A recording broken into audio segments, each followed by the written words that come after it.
show you how to sing the entire verse together. So first you sing the first variation, then you sing the second variation, and then you sing the second variation and hold the Niragodu. So Nirbhai Nirguna Gudu Re Ga Ga Ga Nirbhai Nirguna Gudu Re Ga Ga Ga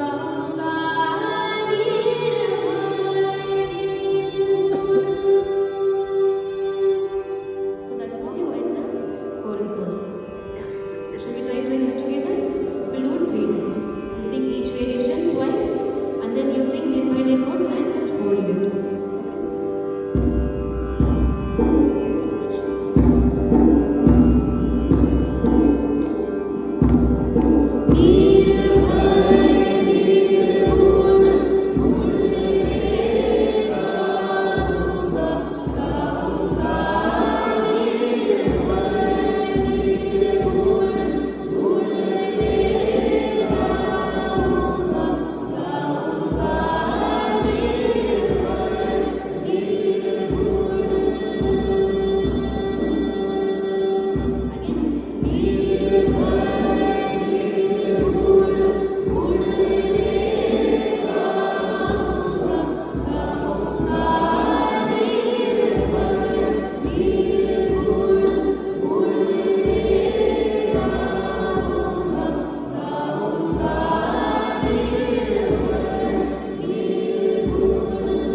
So that completes the chorus verse.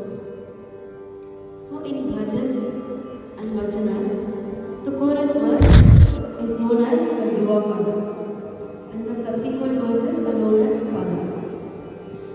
So we have just now done the Dhruvapada or the chorus verse.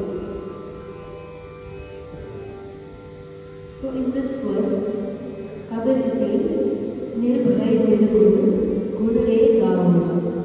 He's saying that he will fearlessly sing about the attributes of the one who has no attributes. Today we look at the second verse, the first part of the song. We look at the words first and then we look at the tune. You can repeat after me. Moola Kamala Dradha Asan Baldhuji Moola Kamala Dradha Asan Baldhuji Moola Kamala Dradha